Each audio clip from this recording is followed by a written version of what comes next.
Maaf, tadi setelah dunia itu ada alam apa? Kubur. Sebelum pindah ke akhirat, pertengahannya ada alam kubur. Nih lihat sini nih. Kalau orang sudah selesai di alam ini, maka Allah wafatkan. Kullu nafsin dha'iqatul maut. Setiap yang punya jiwa akan kedatangan maut. Siapa yang bawa maut? Namanya malakul maut. Kalau malakul maut sudah bawa maut, maka dia mulai mewafatkan sampai meninggalkan dunia ini. Apa dalilnya Ustaz? Quran surah 32 ayat yang ke-11, paling kanan sebelah bawah. Qul yatawaffakum malakul mautil ladzi wukkila bikum. Kata Allah, katakan Muhammad kepada semua umatmu, setiap yang punya nyawa itu akan diutus malakul maut untuk mencabut nyawanya. Datang maut, makanya orang yang belum meninggal, yang belum dicabut, namanya disebut oleh Al-Quran dengan nama mayitun. Nih, ada ya-nya, ada taknya. Ya-nya ada tasdidnya begini. Mayit, kalau ada tasdid berarti artinya CM, calon meninggal. Antum jangan tersinggung kalau dikatakan mayit ya. Iya. Sama dengan ustaz. Iya. Innaka mayyitun wa innakum mayyitun. Engkau mayit, mereka pun mayit. Engkau akan wafat, mereka pun wafat. Cuman Allah membedakan waktu-waktu wafatnya. Barangkali tidak sama semuanya. Bisa antum duluan, saya belakangan, mungkin. Atau mungkin juga ditukar, jangan salah, bisa ditukar. Saya belakangan, antum duluan, bisa. Gak ada bedanya Ustadz. Ya sudah, saya duluan, bisa setelah antum. Nah, dipakai tasdid. Kalau datang maut, maut datang. Maut lewat malakul maut. Maut ini mengambil nafas, diambil tasdidnya nih, ambil ke atas. Begitu diambil, qul yatawaffakum malakul mautil ladzi wukkila bikum. Kullu nafsin dha'iqatul. Ya ayyatuhan nafsul mutmainnah, sesuatu yang tenang. Dalam bahasa Arab disebut dengan sukun. Sukun itu tenang, alamatnya sukun bulat.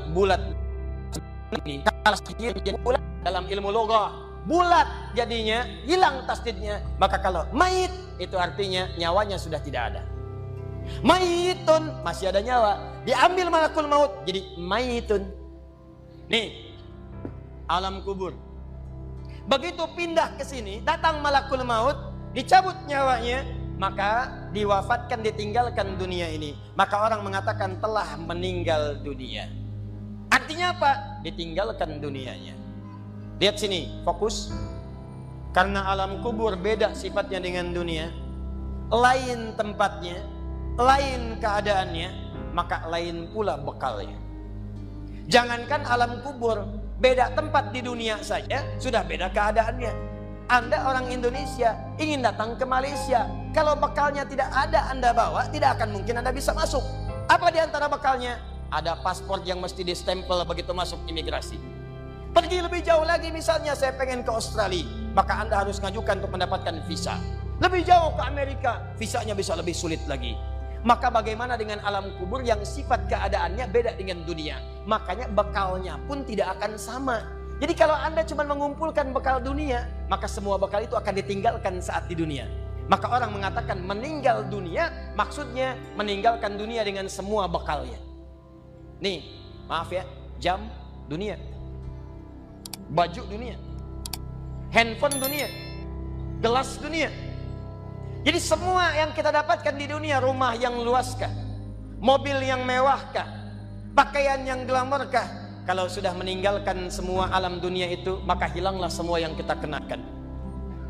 Habis semua kita tinggalkan.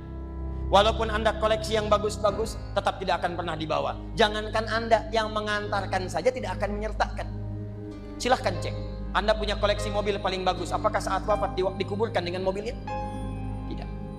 Anda punya handphone paling mewah, kenangan tingkat tinggi. Di handphone itu suka dipakai bikin status tentang hadis, tentang ayat, tentang tafsir. Tiba-tiba ketika akan wafat, Anda wasiat kepada istri Anda tercinta, Mama, ini handphone kesayangan Papa, handphone bekal ibadah. Tolong kalau meninggal, kuburkan dengan handphonenya. Kalau Mama kangen, miss call aja. Mustahil. Tuh air, mereknya Bengkulu Fillah. Nikmat di dunia, tapi apakah ketika masuk ke alam kubur dibawa? Tidak. Selesai. Maka bagian pertama, Anda mesti sadar, ini yang mau saya sampaikan. Dan dari sini saya akan lebih fokus kepada apa yang ingin saya sampaikan. Kita mesti sadar teman-teman sekalian, pertama kata Allah kita akan wafat. antum akan meninggal. Wafat. Wafat. Wafat. Wafat. Jadi antum kalau melihat di cermin tuh, ngaca dulu, ngaca, tunjuk wajah antum, wafat. Kamu akan wafat. Ketika Anda sadar Anda akan wafat, meninggalkan dunia ini, maka Anda mesti paham, udah punya bekal belum untuk pulang? Udah punya persiapan belum? Jangan-jangan Anda sibuk menyalakan rumah dunia Anda. Begitu padam listriknya, sibuk telepon PLN, telepon ini, telepon itu. Masuk ke alam kubur nggak ada cahaya, mau PLN mana yang dihubungi? PLN yang datang malaikat mungkar. Man rabbuka? Siapa Tuhanmu? Siapa nabimu? Apa kitabmu? PLN. Gelap, gelap, dan gelap. Karena itu orang-orang yang tidak siap dengan kehidupan berikutnya, maka mohon maaf, dia akan merasa ketakutan ketika meninggalkan dunia ini. Bahkan ada yang saking takutnya, malaikat langsung bergerak untuk memaksa dia cepat meninggalkan tubuh dunianya. Muncul Quran surah ke-8 ayat ke-50. Kata malaikat, akhriju anfusakum. Kamu ini susah banget pulangnya, maka dipukulin oleh malaikat. Pukul, pukul, pukul, pukul. Teman-teman, karena alam kubur itu bekalnya bukan bekal dunia, maka Anda tidak akan pernah bisa membawa cahaya dunia ke alam kubur. Maka saya ajak Anda pada malam hari ini, coba ayo kita berubah. Tolong pikir baik-baik, tidak akan ada yang abadi. Dan besok pun belum tentu hidup. Demi Allah saya katakan, Allah bisa mewafatkan kita pada malam hari ini. Saya cuma mau tanya sebentar aja renungkan. Tolong tanya pertanyaan saya ini, tanyakan pada diri Anda sebelum tidur. Kalau Allah wafatkan Anda pada malam ini, sudah siapkan Anda dengan bekal pulang Anda kepada Allah? Karena itu hukum mengatakan orang yang tidak punya bekal maka dia tidak siap untuk mudik. Tuh lihat Ramadan tuh. Ntar sebentar lagi, tersisa tinggal 2-3 bulan ke depan datang bulan Ramadan. Begitu di ujung Ramadan, orang semua siap-siap mudik. Demi Allah saya katakan, saya pernah mengadakan survei kecil-kecilan. Saya tanyakan pada sementara orang yang tidak mudik. Saya tanya, kenapa nggak mudik? Ustadz, nggak ada bekal. Dunia saja tidak punya bekal, malu mudik. Tidak punya bekal, susah mudik. Tapi yang punya bekal, oh dia nyari sebanyak-banyaknya. Begitu sebelum berangkat, tiba waktunya raya, dia siapkan. Bahkan ada yang kemudian mencari motor terbaik. Motornya Honda bebek, bekalnya singa. Motornya bebek, bekalnya singa. Karena bekalnya lebih banyak dibandingkan dengan sifat kendaraannya. Kendaraan kecil, motornya modifikasi. Tambah lagi pelepah pisang. Tambah lagi dus satu. Tambah belakang yang lain lagi. Numpuk semua di belakangnya. Dituliskan kemudian tulisan, aku pulang sayang, jemput ya. Masya Allah. Luar biasa. Kenapa? Karena tahu dia punya bekal untuk pulang. Dan yang dikunjungi pun dihubungi terlebih dahulu. Aku mau pulang. Maka yang di sana menyiapkan segala perlengkapan untuk menyambut yang pulang. Silahkan cek. Begitu tahu akan ada yang pulang mudik, maka rumah dicek. Makanan diada-adakan. Semua dimunculkan. Bahkan yang tidak ada pun menjadi ada. Cuma setahun sekali, luarnya kongwan, dalamnya rangginang. Idul Fitri. Anda pun begitu. Jadi kalau dunia saja punya sifat mudik, maka akhirat pun demikian. Orang-orang yang punya petaknya cuma dunia saja, maka selesai hidupnya di sini. Kata Allah, nih saya berikan gambaran. Yang visinya cuma sampai sini, maka saya berikan semua kenikmatan dunianya seperti yang dia inginkan. Tapi begitu selesai ini, ditenggelamkan di alam kubur sampai kedalaman yang paling dalam. Turun ancaman. Allah tidak menginginkan semua manusia larut di sini. Tapi kata Allah, saya tidak maksa. Nih saya berikan gambaran kepada Anda. Kata Allah, turun surah Al-Humazah. Wailul likulli humazatin alladzi jama'a malahu yahsabu anna malahu akhlada.